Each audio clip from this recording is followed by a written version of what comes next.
Recently, Cleveland Cavaliers forward Jeff Green was a guest on the HoopsHype Podcast, and he had a wide-ranging conversation with Alex Kennedy. They discussed Cleveland's up-and-down season, Green's 10-year NBA career, his 2012 open-heart surgery, what it's like to play with LeBron James, on and off the court, and much more. You can listen to the episode here. But if you prefer to read what he said, a condensed transcript of the conversation is below. In January 2012, you needed open-heart surgery because you had an enlargement of the valve to your aorta. What was it like going through that, and did you fear your NBA days were over? Jeff Green: Oh, I thought they were over. I didn't fear it, I just assumed my playing days were done. When I first heard that I had to have the surgery, in my head, it was done. I was thinking about how I was going to cope with that and what my next move was going to be. Then I had the interview with my surgeon, Dr. Lars Svensson, a month before the surgery, and he told me that I would be allowed to continue playing without any problems. That eased my mind, but I still had a lot of doubt about my career when I was told I had to have the surgery. What was it like going through the physical therapy after the open-heart surgery?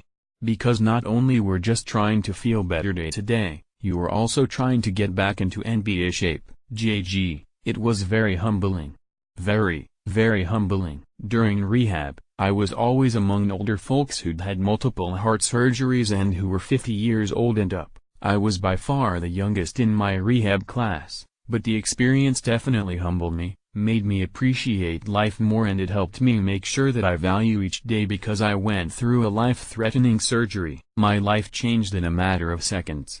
It definitely humbled me, and made value and appreciate life way more.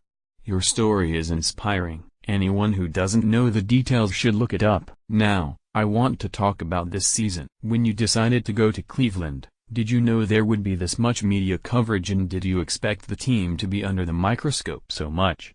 Part of it is being on a contender, but a big part of it is playing alongside LeBron James, who generates so many headlines. JG, from the outside looking in previous years before I got here, I would always see that the spotlight was constantly on LeBron and his team, but I never knew how fabricated the stories were. Like, every day, they try to figure out a story so that they can talk about the Cleveland Cavaliers and no. 23.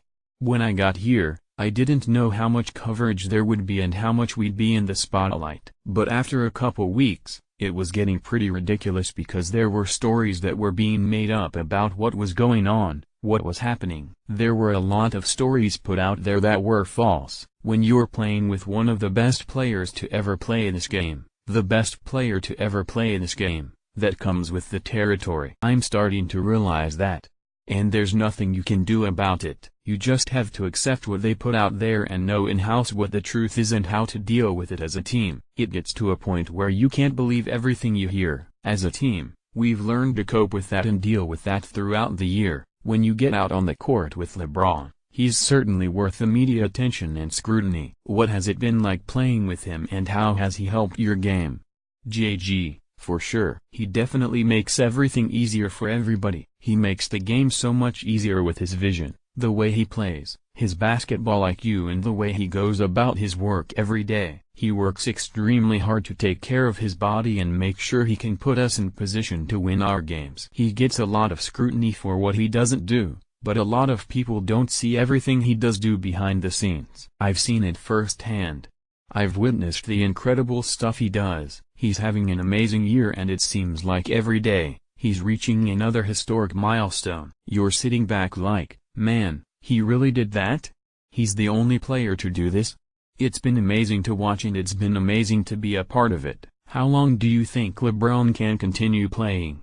Iman Shumpert did an interview a while back talking about LeBron's workout regime, icing, diet, and overall dedication to keeping his body in peak shape. I believe Iman said he could play another 10 years. Given what you've seen and the fact that he's never had a major injury, how long do you think he can play and perform at this level?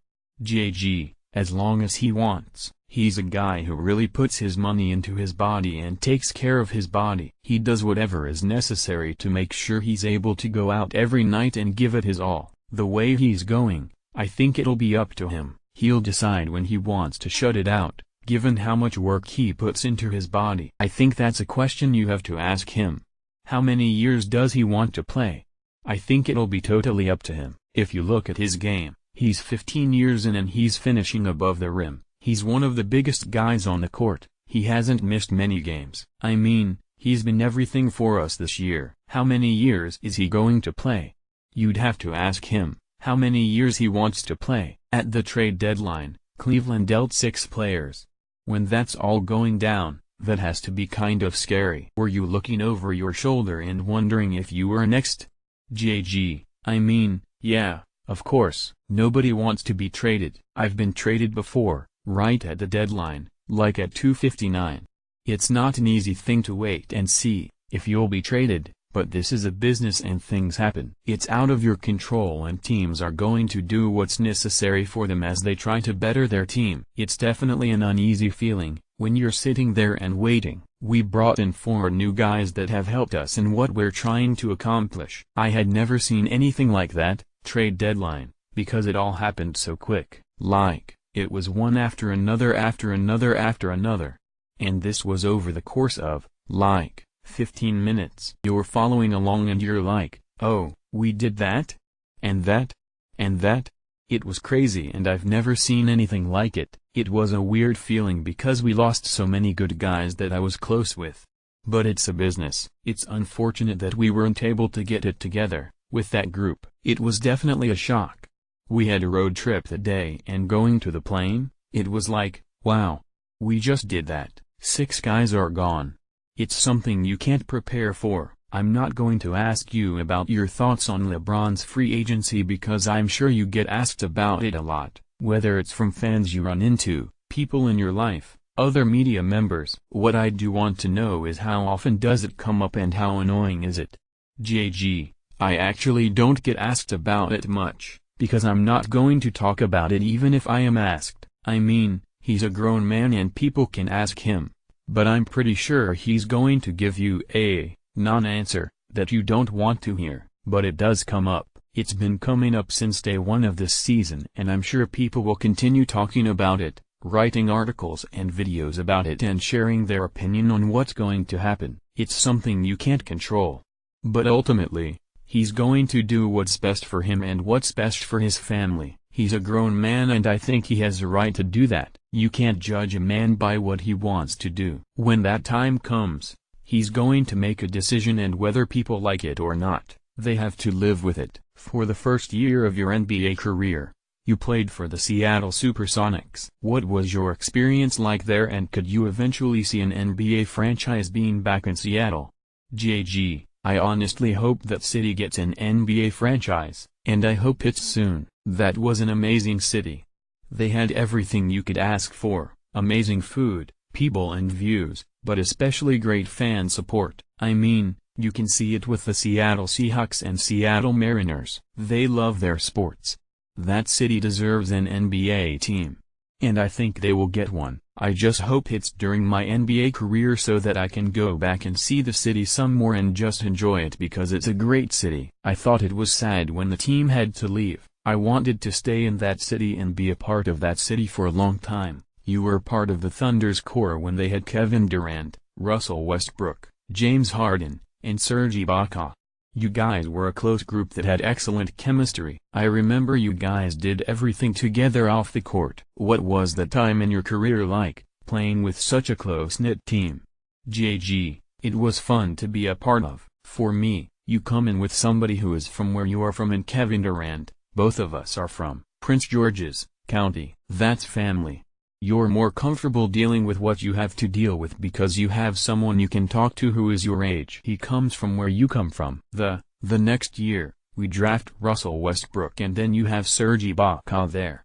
And then the next year, we draft James Harden. We had an incredible bond and we still have an incredible bond to this day. That's tight. Russell came to my wedding this past year. Other guys couldn't because of things they had to do, but that doesn't change the fact that we're still friends to this day and it's a friendship and a bond that won't be broken. That's how you develop close friends off the court. You have averaged double figures in scoring in 9 of your 10 NBA seasons. Considering everything you've gone through and how productive you've been, do you consider yourself underrated? JG, honestly? Okay, I'm going to give you the honest answer. I do this, I play this game, because I love it. I play with joy. To sit here and say, I'm underrated, I should be talked about and blah blah blah.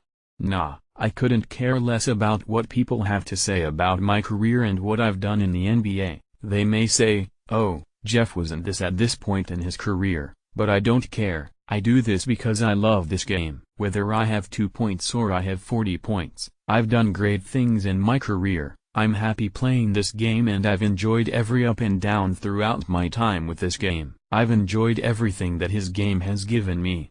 I'm proud of what I've done. Not everybody can be LeBron James. Not everybody can be the top player. You have to play your position, play your role, and do what you can in the position you're asked to be in. I feel like I've done a great job of that. I live with it and I'm happy with it. It doesn't make or break who I am. Off the court, I'm still the same family-first guy who loves his wife, loves his daughter. I'm just happy. I don't live caring about whether I'm underrated or overrated. That doesn't do anything for me. At the end of the day, I've played 10 years in this league and a lot of guys don't get to see 10 years, so I'm thankful for that. I'm thankful for a lot of things and every day, I just go into the gym, work hard and give it all I got. Then, when we have a game, I go out and give it all I got and I live with the results. I can live with everything I've gone through. I smile every day and I have fun doing this. That's the honest truth. I can't put it any other way. When did you get to that point, where you could say, okay, I'm going to play my role and have my career and it's okay that not everybody can be a superstar like LeBron?